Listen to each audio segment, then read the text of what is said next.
नमस्कार जय जगन्नाथ समस्त को ए स्टडी चैनल आउ थे स्वागत जन समस्त देखु नुआ नोटिफिकेशन नहीं आसी देखु जो ओ ट्रिपुलेस अंडर जो भैकेंसी बाहरी जो भैकेंसी जो आर आई आउ अमीनो ए आर आई आउ एस एफ एस ता सांगर थिला कौन सी आई सी डी एस अंगनवाड़ी जो सुपरवाइजर डेट जो एक्सटेंशन होती फास्ट तार जो डेट थिला केबे ना डिसेम्बर 30 पाखु तार जो डेट चली केते ना जनवरी 30 पर्यंत तार लास्ट डेट थिला आउ जनवरी 20 पर्यंत तार थिला कौन रेजिस्ट्रेशन लो डेट थिला आउ तापर कौन थिला ना फॉर्म फिलअप लास्ट डेट थिला 30 तारीख जनवरी 30 से जनवरी 30 रु पुणी डेट एक्सटेंशन होइथिला केते ना फेब्रुआरी 20 पर्यंत तार रेजिस्ट्रेशन डेट थिला ता सांगरे तार डेट जो फॉर्म फिलअप डेटा थिला केते ना 28 तारीख पर्यंत तार फॉर्म फिलअप डेट थिला जे कि बारंबार साइट स्लो होइथिबारु जे कि पुणी तार डेट एक्सटेंशन केते पर्यंत करिछि जे कि केबे ठारू तार रेजिस्ट्रेशन डेट तार लास्ट डेट अछि सब किछि मो वीडियो रे आलोचना करिमि केई भी जानथुनु पड़े जे कि भलो भारे वीडियोटी आरंभ रु शेष पर्यंत देखंतु चलो जीवा डेरी न करी मो आपण मानको आउ थरे ए जो फुल अपडेट टी देई सारुछि जे कि आपण मानको माइंड रे जे कि सेटा पुणी पसि जिवो देखंतु और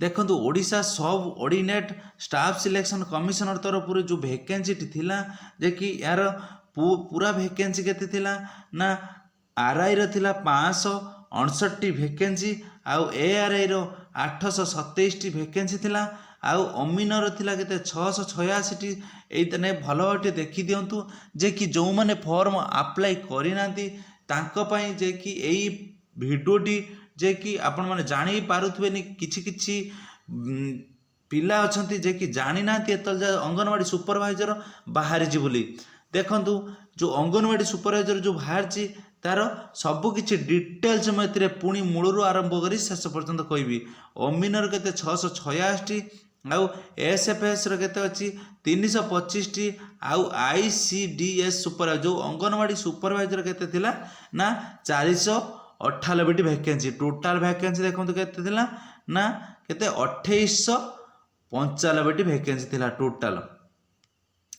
तापरे एज लिमिट केते कोन थिला एज लिमिट देखंतु आर आई आउ ए आर आई रो एज लिमिट 21 रु 38 वर्ष पर्यंत जे कि समस्त डाउट थिला जे कि आमे कोन पई पके पारिमुनु जे कि 1/1/2023 1/1/2023 की केते 21 वर्ष होउथबो आउ 38 वर्ष पार हो नथिबो जो माने सेही माने टाकू अप्लाई करि परिबे जे कि समस्त डाउट क्लियर जे कि 1/1/2003 डेट ऑफ बर्थ सेही माने एटा को अप्लाई करि परिबे सेही मानकर जो आर आई आउ ए आर आई रो आउ अमीनर ओनली अमीनर तार पोस्ट टी एज अनुसार क्राइटेरिया होउची जे कि जो माने 1/1/2003 डेट ऑफ बर्थ सेटा ओनली केते ना अमीनो अप्लाई करि परिबो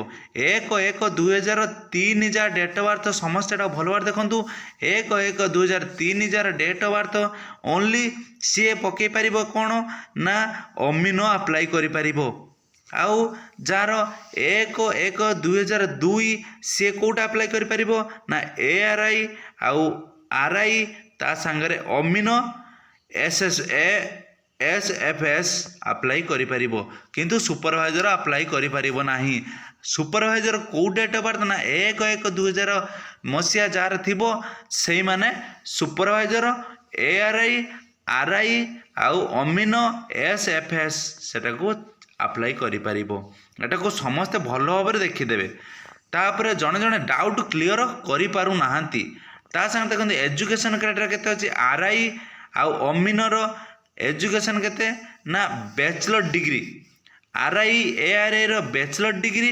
अमीनो पोस्ट पाई +2 एस एफ एस पाई +2 I C D S supervisor जो अंगनवाड़ी सुपरवाइजर पाई केते ना एनी डिग्री जो बैचलर डिग्री अछि +3 पास करिथिबा दरकार देखो जो इम्पोर्टाट डेटा मुझे जनई जे कि केबे ठारू तार डेट एक्सटेंशन होती देखो मुझे कहूली जे कि 30 ଡିସେମ୍ବର 2023 ତାର ଡେଟ୍ ଷ୍ଟାର୍ଟ ହୋଇଥିଲା ରେଜିଷ୍ଟ୍ରେସନ୍ ଡେଟ୍। ଏଇଟା ଭଲ ଭାବରେ ଦେଖନ୍ତୁ 30 ଡିସେମ୍ବର ତାର ରେଜିଷ୍ଟ୍ରେସନ୍ ଡେଟ୍ ପାସ୍ ହୋଇଥିଲା।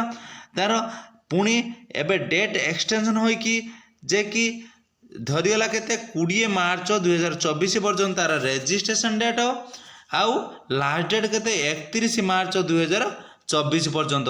ଯେ କି ମୁଁ ଆପଣଙ୍କୁ ବାରମ୍ବାର ମୁଁ କହୁଥିଲି ଯେ କି ୟାର ଡେଟ୍ ଏକ୍ସଟେନସନ୍ ହୋଇଯିବ, କେହି ବି ଓରିଡ୍ ହୁଅନ୍ତୁନି, ସମସ୍ତେ ଫର୍ମ ଆପ୍ଲାଏ କରିପାରିବେ। ଦେଖିଲେ ଯେ କି 20 ତାରିଖ ତାର ଯେଉଁ ଲାଷ୍ଟ ଡେଟ୍ ଥିଲା ଫେବୃଆରୀ 20 ଡେଟ୍ ଯେଉଁ ରେଜିଷ୍ଟ୍ରେସନ୍ ତାର ଡେଟ୍ ଏକ୍ସଟେନସନ୍ ହୋଇକି ମାର୍ଚ୍ଚ 20 ପର୍ଯ୍ୟନ୍ତ ତାର ଘୁଞ୍ଚିଗଲା। ସମସ୍ତେ ଏଇଟା ଭଲ ଭାବରେ ଦେଖନ୍ତୁ। ଆଉ ତାପରେ କ'ଣ ଫେବୃଆରୀ 28 ତାର ଯେଉଁ ଆପ୍ଲିକେସନ୍ର ଲାଷ୍ଟ ଡେଟ୍ ଥିଲା ସିଏ ଘୁଞ୍ଚିଗଲା କେତେ 31 ମାର୍ଚ୍ଚ ପର୍ଯ୍ୟନ୍ତ, ମାନେ ଆହୁରି 1.5 ମାସ ରହିଲା। ସମସ୍ତେ ଏଟାକୁ ଭଲ ଭାବରେ ଦେଖିକି ଚାହିଁକି ଆପ୍ଲାଏ କରିବେ। ଦେଖନ୍ତୁ ଏଟା ଅନଲାଇନ୍ ଆପ୍ଲିକେସନ୍ ଫର୍ମ ସମସ୍ତେ ଜାଣିଥିବେ। ଜବ୍ ଲୋକେସନ୍ ଅଲ୍ ଓଡ଼ିଶାରେ ରହିବ। ତାପରେ ଦେଖନ୍ତୁ ଏକ୍ଜାମ୍, ୟାର ଏକ୍ଜାମ୍ ଡେଟ୍ କେବେ କ'ଣ ଅଛି? ୟାର ଏକ୍ଜାମ୍ ହେବ କେବେ ନା ମେରୁ ଜୁନ୍ ଭିତରେ। ୟାର ପ୍ରିଲିମିନାରୀ ଏକ୍ଜାମ୍ ହେବ କେବେ ନା ମେରୁ ଜୁନ୍ ପ୍ରିଲିମିନାରୀ ଏକ୍ଜାମ୍।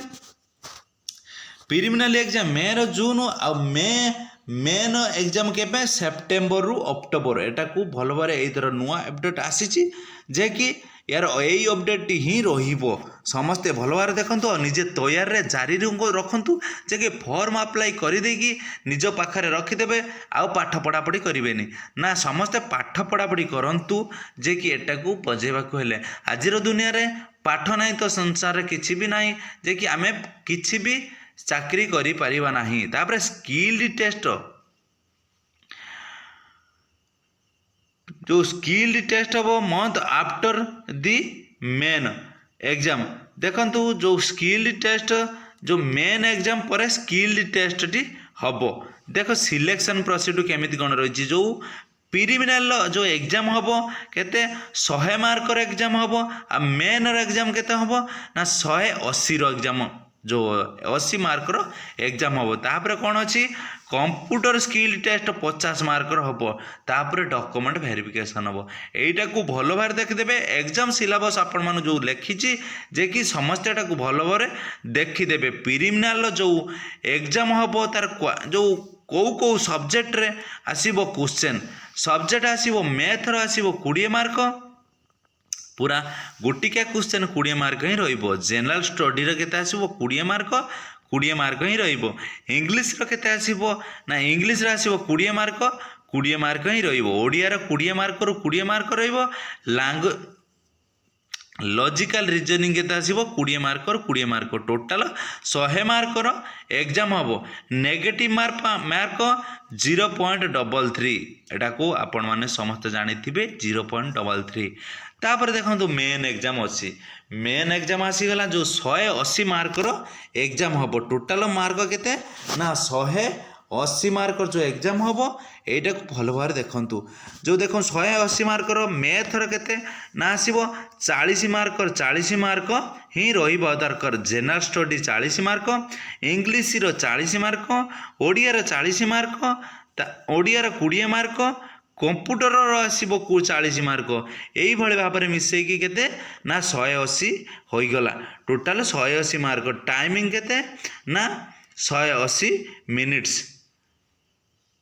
ତାପରେ ଦେଖନ୍ତୁ ନେଗେଟିଭ୍ ମାର୍କ ଏଟା ବି ଅଛି। କମ୍ପ୍ୟୁଟର ଯେଉଁ ସ୍କିଲ୍ ଟେଷ୍ଟ ହେବ କେତେ ନା 50 ମାର୍କର ସ୍କିଲ୍ ଟେଷ୍ଟ ହେବ। 1 ଘଣ୍ଟା ଡ୍ୟୁରିଂ ରହିବ। ଏଟାକୁ ଭଲ ଭାବରେ ଦେଖନ୍ତୁ ଯେ କି ସମସ୍ତେ ଏଟାର ଓରିଡି ହେଉଥିବେ ଯେ କି ଆମର ଡେଟ୍ ଚାଲିଯିବ, ଯେ କି ଆମର ଫର୍ମ ଆପ୍ଲାଏ କରିଦିଅନ୍ତୁ ନା ଡେଟ୍ କିଛି ବି ଯାଇନି। ସମସ୍ତେ ଏଟାକୁ ଭଲ ଭାବରେ ଦେଖନ୍ତୁ। ଡେଟ୍ କିଛି ବି ଯାଇନି, ଆହୁରି 1 ମାସ ଝଡ଼ା ଡେଟ୍ ଅଛି ଯେ କି ମୁଁ ଆପଣଙ୍କୁ ଜଣାଇ ଦେଉଛି 31 ମାର୍ଚ୍ଚ ପର୍ଯ୍ୟନ୍ତ ଆପଣମାନେ ଫର୍ମ ଆପ୍ଲାଏ କରିପାରିବେ। 20 ମାର୍ଚ୍ଚରୁ ନେଇକି ଏପ୍ରିଲ ମାର୍ଚ୍ଚ ପର୍ଯ୍ୟନ୍ତ ଆପଣମାନେ ଫର୍ମ ଆପ୍ଲାଏ କରିପାରିବେ। ସମସ୍ତେ ଭଲ ଭାବରେ ଦେଖନ୍ତୁ ଭିଡ଼ିଓଟି ଆରମ୍ଭରୁ ଶେଷ ପର୍ଯ୍ୟନ୍ତ। ଜୟ ଜଗନ୍ନାଥ, ଜୟ ହିନ୍ଦ। ଯଦି ଆପଣଙ୍କୁ ଭିଡ଼ିଓଟି ଭଲ ଲାଗିବ ଗୋଟେ କମେଣ୍ଟ ଦେବେ, ଗୋଟେ ଲାଇକ୍ କରିବେ। ଜୟ ଜଗନ୍ନାଥ, ଜୟ ହିନ୍ଦ।